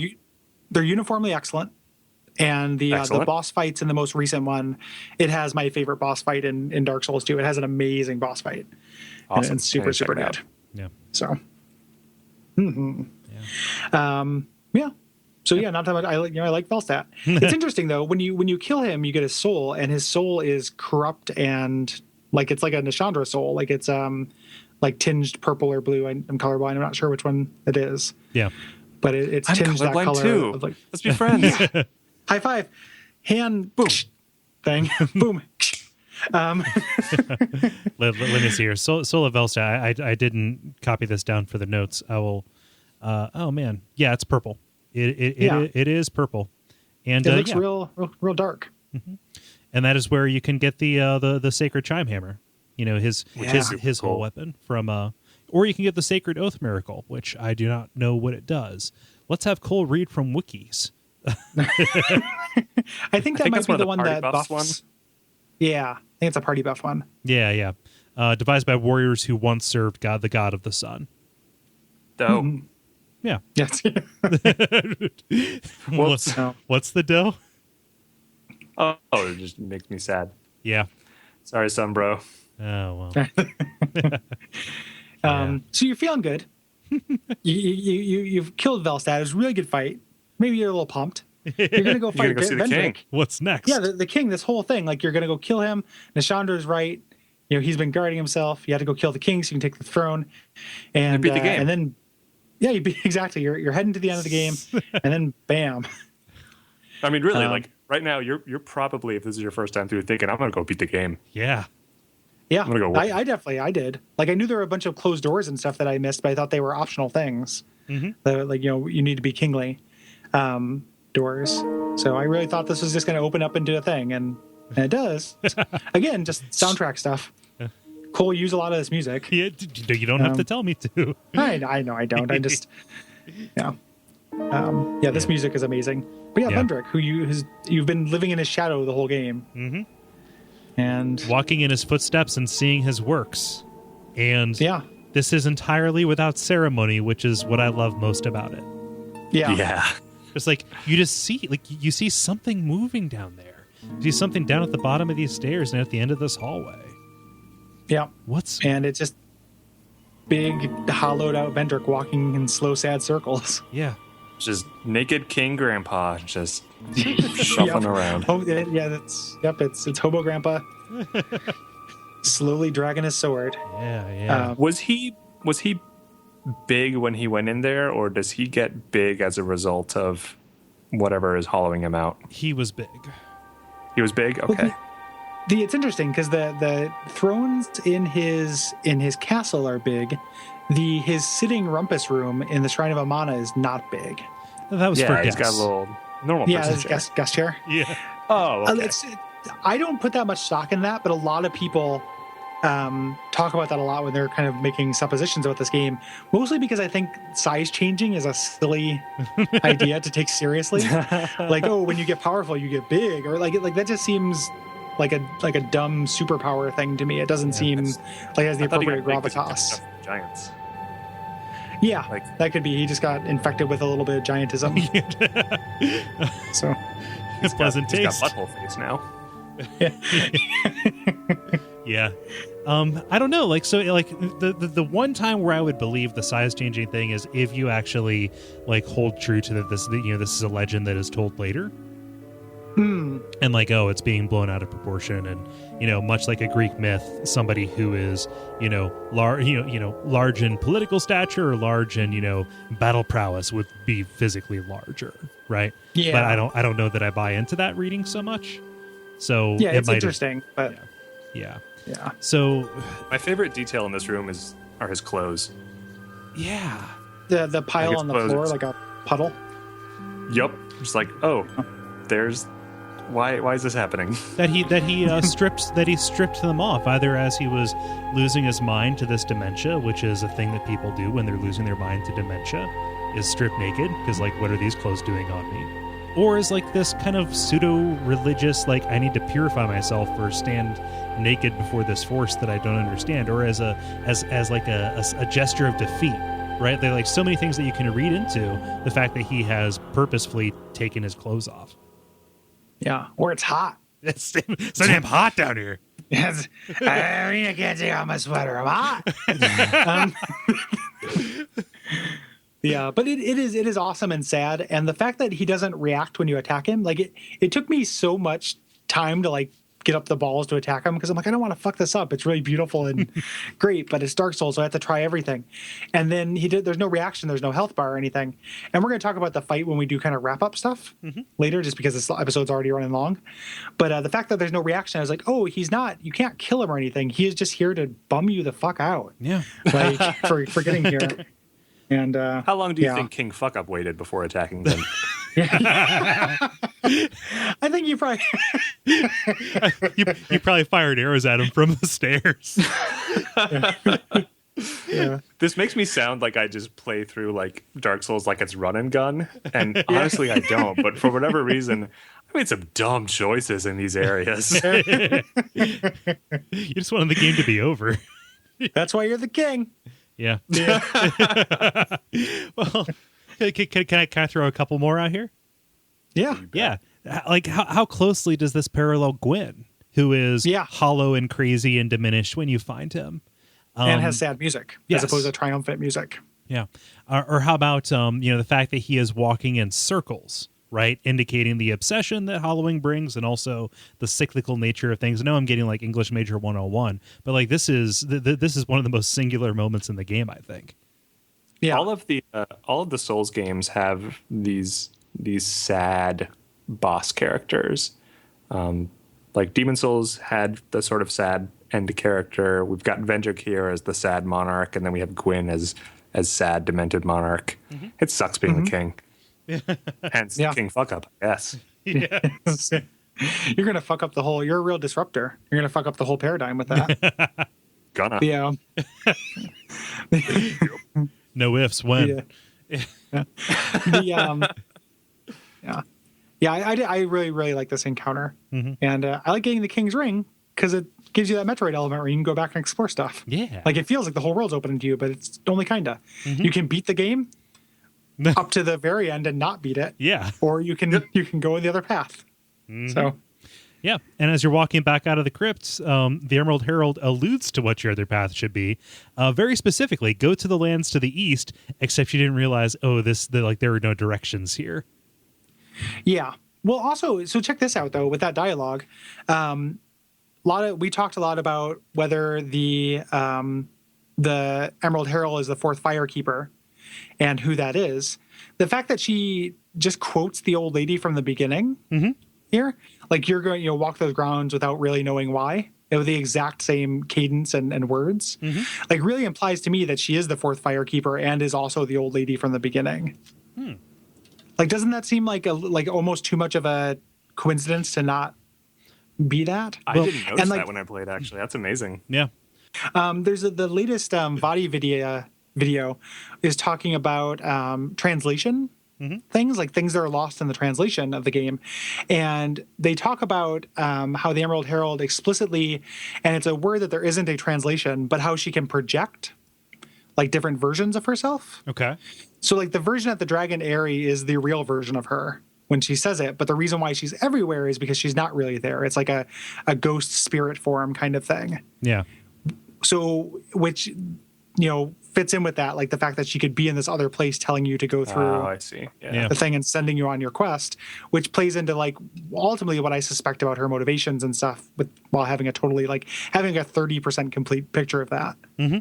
But yeah, but what I was going to fire off, and this literally just came to me, what other order of people who had incredible powers, supernatural even, was made up entirely of young women? Firekeepers and Milfinito. Witches? Yeah, yes, witches. Yes. Yeah, like what if there's some kind of like link between the Firekeepers and Milfinito, and that's and that's why she, like they seem to be projecting to each other like this. Yours, because it comes from what could be the source text, is probably more reliable than that. But it very much could be that they're sharing this knowledge, and it's possible that the maybe Milfinito have that hive mind going, so that definitely makes sense as to why Emerald Herald would be able to Like maybe she actually just is all those places. Yeah. Yeah. Yeah, and so my supposition would be that maybe Nito had tried to assemble his own firekeepers, kind of in his image as he was trying to rebuild stuff. I don't know. Oh, that's Yeah, interesting. maybe. Yeah. I like that. Yeah. But it just, I remember because the first time I was here because of bonfire warping and Homeward Bones, I didn't even know that she was in this chamber with me. I never even thought to turn around. I like got the ring and I was like, okay, I'm out of here. Homeward Bone. But like the first time I did it and she said that dialogue, I was like, Jesus Christ, that's Maybe I'm not the only one to ever make this connection, but is Homeward Bone a Homeward Bound joke? You got Chance, you got Goldie Hawn. Yeah. I've always wondered what that item was in the original translation. It's a Milo and Otis joke. Oh, okay. Yeah. A lot So of animals it's had to two die levels. to bring us that Homeward Bone. So Well, I mean, you have a lot of different Homeward Bones you collect. Yeah. So yeah, we went through a lot of Otises Yeah. to get that. There's also Homeward Bone too, but that just takes you to San Francisco. Yeah, Homeward Bone 2, Baby's Day Out. But yeah, so that's now that we have the King's Ring, we can be kingly in a thing that really shouldn't have been an equipable item that you have to fiddle with your inventory every time you go through a door. Yeah. goodness gracious. I don't care for that. Not But one we're bit. heading, and if you thought this was an episode that covered a lot of ground, just wait until you get to the next episode. We cover even more ground. We're talking about Aldea's Keep and the Dragon's Eyrie and the Dragon's Shrine. And we're going to be joined When by the game Alex Ike. inexplicably keeps going. Oh, sorry. Yeah, see, well, that's true. We were talking about that. We're going to be joined by Alec Ike, who runs the Blighttown Beacon website, which is a fake news thing from Dark Souls that is pretty funny. Yeah. And also a good dude. Yeah. So, So I'm excited about that. yeah, that's going to be good times. Yeah. So, yeah. Davin, thank you. Yes, thank you very much. Oh, no problem. I was glad to relive some tragic memories, sort of crisis bond with you guys. It was a good time. Crisis Bond. Yeah, I really, really appreciate it. Yeah, where can people find you on the internet? Oh gosh. If you well, want them to. Oh, sure. Find me. It's easy. I mean, I have a completely unique name, so if you just Google my name, you'll find all the variations of me. But Twitter's probably the best place to find me. You can find me as at ONI Davin, which is a screen name a 13-year-old comes up with and then keeps throughout his entire life because we don't become professionals when we age. We just remain king fuck up. So yeah. Yeah, Emperor fuck up. You I imagine that you probably learned what an Oni was at the same time I did. So an anime club? Yeah, an anime club. I learned it in the anime club. yeah. Thanks again for joining us. Yeah. And you guys should follow problem. David on Twitter because he's funny.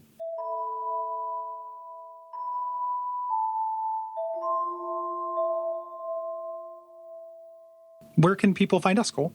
Well, they can find us, let's say facebook.com/bonfireside chat. Maybe juice that up a little bit. Yes, let's. Also, if you're looking to explore our bountiful back catalog, it is at duckfeed.tv/bonfireside chat. We've talked about, the whole Soul series so far and a couple of the influences. Some people have mentioned the Berserk episodes again, which is pretty good, especially related to our recent conversations about anime. So maybe check those out if you're looking for where some of this crazy stuff in the Soul series comes from. Yeah. It's they're all good stuff. And then we have a bunch of other shows that you should check out that you can find at Duckfeed.tv. Duckfeed.tv is your one-stop shop for entertainment if you only like us. If you like other things, which you probably do, you probably need more than one stop. Yeah. Like a one-stop shop is an overrated idea, like a non-stop thrill ride. Like I'm okay making multiple stops. Yeah.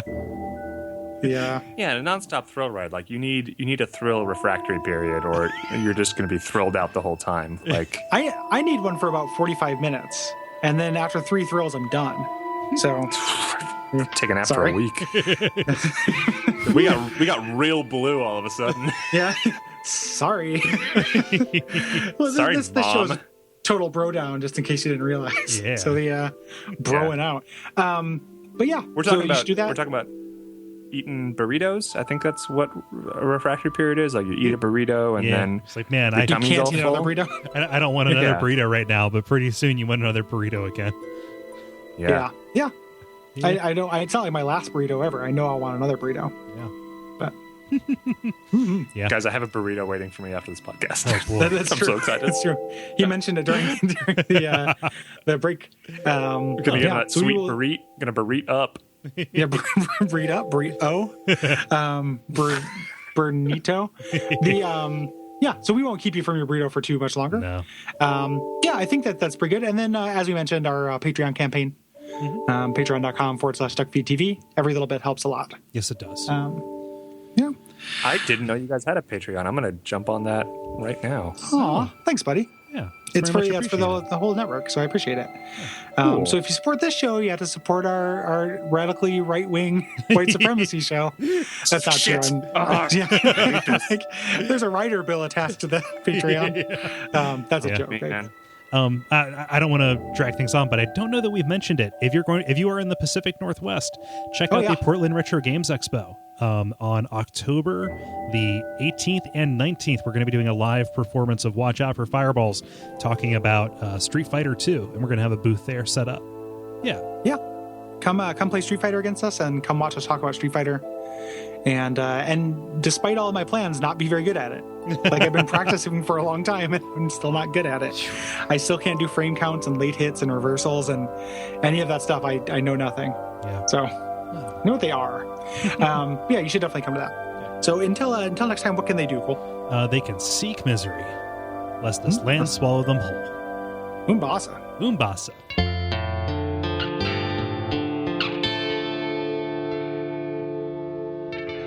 And we all pray that we will have far more soon.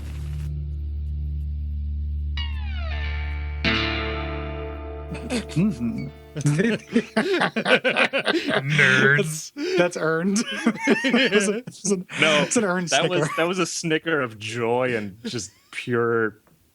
You know when you look across the room and you see someone wearing the same shirt that combines two things into one meme joke and you feel kinship. It's that. I know what that shirt is. Aw. I Thanks, know those things.